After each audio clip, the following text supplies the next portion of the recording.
በኢትዮጵያ ኦርቶዶክስ ተዋህዶ ቤተክርስቲያን አማኞች ላይ የደረሰውን እልቂት በተመለከተ ከስፍራው የዓይን እማኝ አግኝተናል።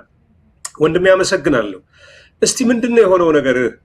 እሺ አመሰግናለሁ። እግዚአብሔር ይስጥልኝ። እንግዲህ የሆነው ነገር በእነዚህ በሶስቱ ወረዳዎች ማለትም በሽርካ ወረዳ፣ ሆንቆሎ ዋቤና አሰኮ ወረዳ ላይ ነው ለምርጫው ዋዜማ ተለይቶና ተነጥሎ በኢትዮጵያ ኦርቶዶክስ ተዋህዶ ሃይማኖት ተከታዮች ላይ ጥቃት የተፈጸመው ማለት ነው። ይሄ ነው ያለው ነገር። እንግዲህ መረጃው የወጣ አብዛኛው ትላንትና ነው የተፈጸመው፣ ግን ለምርጫ ዋዜማ ነው በሶስቱም ወረዳዎች ላይ። ምንድን ነው የእልቂቱ መንስኤ? መነሻው ምንድን ነው? ድርጊት ፈጻሚውስ ማን ነው? ዋና ዓላማው እንግዲህ እንደሚታወቀው በሀገራችን በኢትዮጵያ በሁሉም አቅጣጫ ላይ እንደ ዜጋ ሁሉም ኢትዮጵያዊ መከራ ውስጥ ያለው ከነገር ደግሞ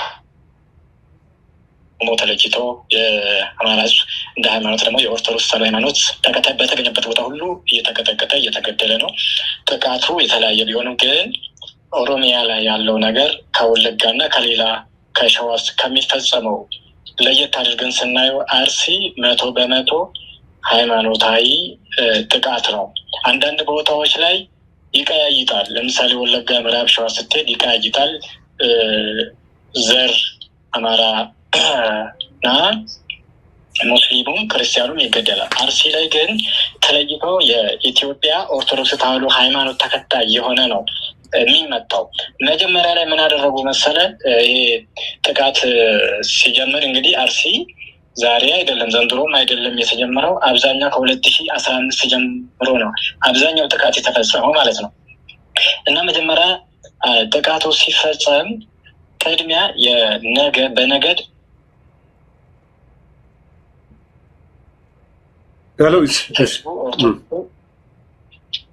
ይሰማል አይደል? ይሰማል። ቀጥልሽ። ህዝቡ በህብረት ቆሞ ራሱን እንዳይከላከል ነጣጥሎ የመምታት ስራ ነው የተሰራው። ከዛ የተወሰኑ ወራትን ከሄዱበት በኋላ የአማርኛ ተናጋሪውን ደግሞ ሃይማኖታቸው ኦርቶዶክስ ሆኖ አማራ የሆኑትን መምታት ከጀመሩ በኋላ ኦሮምኛ ተናጋሪውን ሲነቃባቸው በቃ ዝም ብሎ መምታት ነው የጀመሩ። ስለዚህ ዋናው ዓላማ ከዚህ አካባቢ ኦርቶዶክስ የሚባለውን ክርስትና የሚባለውን ማህበረሰብ ማጥፋት ነው። ምክንያቱም እኛ ከልጅነት ጀምረን ስለምናውቀው ይህ አካባቢ የክርስቲያን አይደለም፣ የክርስቲያን ማህበረሰብ የሚኖርበት አይደለም ተብሎ ሲዛትብል ከልጅ ሆነን የምናውቀው እውነታ ነው። ማን ነው የሚፈጽመው ከተባለ ይሄን እልቂት የሚፈጽሙት አንድ በሃይማኖት ስም የተደራጁ የነበሩ እስልምና የማይወክሉ አክራሪ ጽንፈኞች ናቸው። አዲሱ የዋሃቢዝም ነበሩን እስልምና አይወክሉ አባሩ እስልምና ዛሬም ከኦርቶዶክስ እኩል መከራ እየተቀበለ ነው። ለምን ትገላላችሁ፣ ለምን ታፈነቀላላችሁ ሲባሉ እየተገደሉ ነው። ይህም በኋላ እመጣልሃለሁ የት በዚህ ይሄን ለምን ትገላላችሁ ተብሎ የተገደሉ ነበር ሙስሊሞች አሉና፣ ስለዚህ ይሄን የሚፈጽመው አክራሪ እስልምና ነው። ይሄን ደግሞ ማን ነው ድጋፍ የሚያደርግለት ካል የመንግስት መዋቅር ከፌዴራል እስከ ቀበሌ ድረስ የተዋቀረ የመንግስት መዋቅር እጁ አለበት። በኋላ ደግሞ በስፋት ልመጣለት ይችላለሁ። ሁለተኛ ደግሞ ቀጠናዊ ሰንሰለት አለው። እንደሚታወቀው አርሲ ባሌ ከሶማሌ ጋር ይዋሰናል እና ቀጠናዊ ሰንሰለት ያለው ነው። ይሄ ነው ያለው መረጃ። በትላንትናው ምናልባት እሁድ ነው የጀመረው። እሁድና ሰኞ ምርጫ እየተካሄደ እዚህ ደግሞ ሰዎች ይታረዱ ነበር እና እንደው በአጠቃላይ የተገኙ አሃዞች አሉ። መሰረት ሚዲያ 39 ይላል፣ ወደ 40 ከፍ ይላል። ቢቢሲ ወደ 15 እያለ ነው። ሌሎቹም እንደዚሁ የተወሰነ መልኩ ዓለም አቀፍ መገናኛ ብዙሃንም የዘገቡ ነው። ቁጥሩ አወዛጋቢ ነው። ታግተው ታፍነው የሄዱም አሉ እና እነዛም በተመለከተ መረጃዎች አሉ ወንድሜ? እሺ መልካም። አሁን ከሁለቱ ቅድሚያ ከሽርካና ከሆንቆላ ቤት መጀመሪያ ሽርካ ላይ 2 ሰው ነው የተገደለው። የሽርካውን 2 ወንድማማቾች ናቸው። እንግዲህ ሁለቱን ከወሰዱ በኋላ አንዱን በአሰቃቂ ሁኔታ እንደ ካፕተን ያረዱት፣ አንዱን በአሰቃቂ ሁኔታ ገለውን የሄዱት። ከዛ ደግሞ ሌላ የተወሰደ ወንድማቸው ነበረ። እሱም የት እንዳለ አይታወቅም። የሽርካ ሁለቱ ተገደሉ። 3 ወንድማማቾች ተወስደው 2ቱ ተገደሉ። አንዱ አልተገኘም። ይሄኛው የሽርካ ነው። ወደ ሆንቆሎ ቤት ስመጣ 2 አባወራች ናቸው። ወደዚህ ወደ 3ኛው እና በጣም ብዙ ሰው ወዳለቀበት ወደ አሳኮ ስመጣ በጣም አወዛጋቢ ቁጥሩ ማህበረ ቅዱሳንም ሲዘግብ ከ10 ሰው በላይ ብሎ በላይ ብሎ ነው የዘገበው። ለምንድን ነው እንዲያ ነው? አንደኛ የተገኙት አሁን ሬሳቸው የተገኘ ብቻ ነው። የት እንደወደቁ ይኑሩ ይሞቱ አልታወቁም። ተበታተኑ። አብዛኛው ሰው ወንድሙ ይኑር አባቱ ይኑር ልጁ ይኑር አይታወቅም። ምክንያቱም ጥቃቱ ሰፊ ጊዜ የወሰደ በጣም ብዙ ኃይል የተሳተፈበትና ከባድ ጥቃትም ስለሆነ ለመለየት ይከብዳል። በነገራችን ላይ በጣም አስቸጋሪ ነው። አሁን ይህን የሚለየው ከ3 ከ4 ቀን በኋላ ነገሮች ምናልባት የሚረጋጉ ከሆነ ብቻ ነው እንጂ ይሄ ነው ብሎ መገመት ይችላል። የአርሲና ሶማሌ ክልል ጅግጅጋ ሀገረ ስብከት ሊቀ ጳጳስ ብፁዕ አቡነ ኤልሳ ለቅዱስ ሲኖዶስ በጻፉት ደብዳቤ ላይ የ13 ሟቾች ስም ዝርዝር ጽፈዋል። የ70 ዓመት አዛውንትን ጨምሮ በእድሜም ጭምር 1 ሚሊሻም እንደውም እንደተገደለ በስም ዝርዝር አመልክተዋል። የሞቱ ሰዎች ስም ዝርዝር ተቀምጠዋል። የ13 ሰዎች ለው ምናልባት ከኢትዮጵያ ኔትወርክ ችግር ገጥሟል። የሽርካ ነዋሪው ሄሎ አለ ሄሎ ሀገረ ስብከቱ አቡነ ኤልሳ የጻፉት ደብዳቤ ላይ 13 ሰዎች ዝርዝር ተጠቅሷል።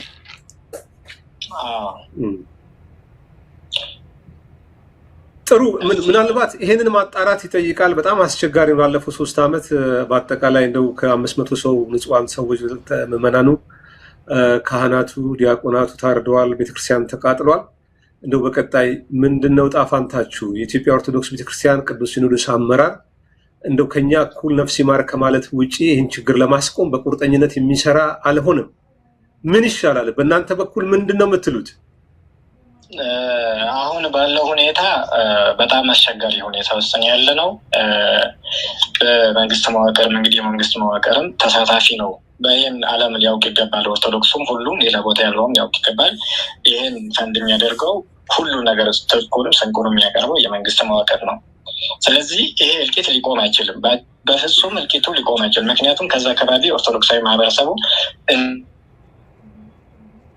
ያለው አማራጭ ትክክለኛ የሚሆነው ትክክለኛ አባቶች ቢኖሩን አባቶች እልቂቱን ማቆም ነበረ። ነገር ግን አባቶች ማቆም አይችሉም። በአንዳንድ ምክንያቶች አባቶች ተሳታፊ ናቸው። ምክንያቱም የሚያወጡትን መግለጫ ካየ እኮ ቀልድ ነው፣ ፌዝ ነው የሚመስል አዝነናል ከማለት ውጭ አንዳች ነገር ሊያደርጉ አይችሉም። ስለዚህ እኔ አሁን ባለው ሁኔታ ይቆማል የሚል እምነት የለኝም። ምክንያቱም አንድም ይህንን ሊያስቆም የሚችል ሃይማኖት አባት የለም ስለሆነ በአጭሩ ይቆማል የሚል እምነት የለኝም። በጣም ጥሩ። አንዳንድ የኦሮሞ ሊቃን እነ ጀዋርን ጭምር ዛሬ በጻፉት እንትን ላይ አገዛዙ ከምርጫው በደረሰበት ውርደት ትኩረት ለማስቀየር ነው ብለው በዞኑ በተለይ በአርሲ ዞን በተደጋጋሚ የግድያዎችን ሴራ የሚያቀነባብረው በእነ ሽመልስ የሚመራው የ120 ማፊያ አባልና የዞኑ የጸጥታ ቢሮ ኃላፊ ስንታየው ጥላውን እንደሆነ መረጃዎች አሉን ይላሉ። ምናልባት ቅድም የመንግስት መዋቅር ስላልክ ነው። ይህም በተመለከተ እናንተስ የምታውቁት ነገር አለ? አሁን እውነተኛውን ነገር ካወራን በዚህ በክልሉ ብቻ አይቆምም። ሲጀመር ኦርቶዶክስ በጠላትነት ተፈረጃ ለእድገት አትመችም ተብላ የተፈረጀች ስለሆነ ከላይ ጀምሮ ከፌዴራል ጀምሮ ክልሉን ሁሉንም አካቶ ከፌዴራል እስከ ቀበሌ ነው ያልኩ። ለዚህ ነው ሙሉ መዋቅር ይሳተፍበታል። እና እኔ ይሄ 120 የሚለው ነገር እውነቱን ከተናገረ አርሲ ላይ 120 የሚባል የለም። የት እንዳለ እናውቃለን። ይህ ምዕራብ ሸዋ አካባቢ ይሄ በሃይማኖት የተደራጀ ነው። ከ120 ጋር የሚገናኝ አይደለም። ቅድም ብያለሁ፣ ቀጠናዊ ሰንሰለት ያለው ነው። ከሌሎች ከውጭ ኃይላት ጋር ቀጠናዊ ሰንሰለትም ያለ ነው ይሄ ነገር። ይህ ከ120 የሚባለው ከማፊያ ወይም ደግሞ እየዘረፈ እያገተ ከሚበላ ቡድን ጋር አይገናኝም። ግን የመንግስት መዋቅር መቶዎች ይሳተፍበታል። የኦሮሚያ ክልል በኦሮሚያ ጸጥታ ቢሮ ቅድም በጠቀስከው በነ ስንታየው ጥላሁንም በደንብ ተሳታፊ ናቸው። የወረዳዎቹም በደንብ ተሳታፊ ናቸው። እያንዳንዱ አካል ስልታዊ ዘር ማጽዳት ነው ማለት ይቻላል። ከተወሰኑ ወረዳ አንዳንድ ቀበሌዎች ላይ ኦርቶዶክሳውያን በተጨማሪም አማራ ተወላጆች አካባቢው ለቀዋል የሚልም መረጃዎች ደርሰውን ነበረ። ይሄ ማረጋገጥ ይቻላል? በደንብ ለምን እንደሆነ ታውቃል? አብዛኛው ቦታዎች አዲስ ዲሞግራፊዎች እየተፈጠሩ ነው። ለምሳሌ ምሳሌ ላንሳለህ። አሁን ጥቃቶቹ ከተፈጸሙ ከሽርካ ወረዳ ጀምሬ ስነግርህ ሽርካ ወረዳ 37 ቀበሌዎች አሉ። ከዛ መካከል ከመስከረም 5 ጀምሮ ከ2018 ማለት ነው ዘንድሮ ከመስከረም 5 ጀምሮ እስከ ህዳር ድረስ በ3 ቀበሌ ላይ ብቻ ቀበሌ ላይ ሰንጎ ያያ የሚባሉ ቀበሌዎች አሉ። ሌላም 2 ቀበሌዎች ከነሱ ብቻ 456 አባወራዎች ተፈናቅሏል። 456 አባወራዎች ለዛውም ደግሞ ከ2016 ጀምሮ የሆነውን ሳነግ ከመስከረም እስከ ህዳር ብቻ። ይሄ ትክክለኛ ዘር ማጽዳት ነው የሚባለው። በዚህ ላይ ደግሞ የሞቱት እልቂቱ የሚፈጸመው አንድ ቤተሰብ ላይ 17 ቤተሰብ ከአንድ ቤተሰብ 17 ሰው የተገደለበት ሶሌ ዲገሉ የሚባል ሽርካ ላይ ሙሉ ቤተሰብ ማለት ነው። እንዲሁም ደግሞ እዛው ደግሞ ኮኔ የሚባል እዛው ሽርካ ላይ 8 ቤተሰብ ያጡዋል።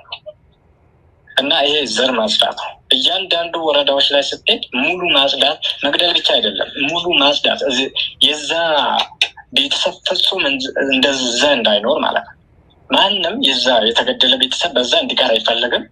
ዘር ማጽዳት ለምሳሌ ባለፈው የካቲት 19 በተፈጸመው 29 ኦርቶዶክሳውያን በ2 ቀን የካቲት 19 እና የካቲት 20 ላይ በተፈጸመው የካቲት 19 የተገደሉት በ20 ዕለት ዘራቸው ሙሉ የጠፋ 50 የኦርቶዶክሳውያን ቤት የተቃጠለው። ይሄ ሙሉ ማጽዳት ነው። መግደል ብቻ ሳይሆን ሙሉ ማጽዳት ነው። ስለዚህ ዘር ማጥፋት ነው የሚባለው። ይሄ በዓለም አቀፍ ሕግም በመንፈሳዊ ኃይልም ስናየው የዘር ማጥፋት ነው። በጣም አመሰግናለሁ ወንድሜ። እንግዲህ እግዚአብሔር ይጠብቃችሁ። ምናልባት ለእምነቱ ተከታዮችም ለኢትዮጵያውያን እንዲደርስላችሁ ወይ መልእክት ካለ እድሉን ልስጥህና እኛ ውይይታችንን እንቀጥላለን። እሺ መልካም። አንደኛ ለአማኞች ለኢትዮጵያ ኦርቶዶክስ ተዋሕዶ ቤተክርስቲያን ይሄ ዘመን እንግዲህ ለእኛ የሰማዕትነትን ቤተክርስቲያናችንን የምናሻግርበት ዘመን ስለሆነ እንዳንድ ቋንቋ ተናጋሪ እንዳንድ ልብ መካሪ የሆነ ለሃይማኖታችን የምንቆምበት እንዲሁም ሌሎች ኢትዮጵያ ወንድሞቻችን ስፔሻሊ በዚህ በጥንት ከአባቶቻችን ጋር ዋጋ ከፍሎች ነገር ያቆዩት ነባር ሙስሊሞቹም ሆኑ ሌሎች ይህንን መከራ ማውገዝ አለባቸው። ምክንያቱም ነገሮች ነገ ከባድ ዋጋ ያስከፍሉናል እና ስፔሻሊ የሃይማኖት አባቶች በሌላ በኩልም ያላችሁ የእስልምና ሃይማኖት ሌሎች የሚሆን ስለዚህ ነገር መናገር አለባቸው ብዬ ነው። ምክንያቱም ይሄ በትውልዱ መካከል የማይሆን ነገር ነው የሚያመጣው። ዛሬ ብዙ ዋጋ እያስከፈሉን ያሉት በሀሰት የተዘሩ ታሪኮች ናቸው። በሀሰት የተዘራው ታሪክ ዛሬ ይህን ሁሉ ዋጋ የሚያስከፍልን ከሆነ ዛሬ ደግሞ በተጨባጭ 30 ሰው 50 ሰው በአንድ መቃብር እየተቀበረ እያየ ይሄ ነገር ምን አይነት መከራ እንደሚያስከትል እናውቃለን እና ሃይማኖት አባቶች፣ የሀገር ሽማግሌዎች፣ ምሁራን ሁሉ ሰብአዊነት የሚገዳቸው ሁሉ የዚህን የዘር ማጽዳት ክርስትናን ከኢትዮጵያ ምድር የማጽዳቱን ጥፋት እንድትቃወሙ ስል በእግዚአብሔር ስም ማሳሰብ እፈልጋለሁ። አመሰግናለሁ ድምፅ ስለሆናችሁ።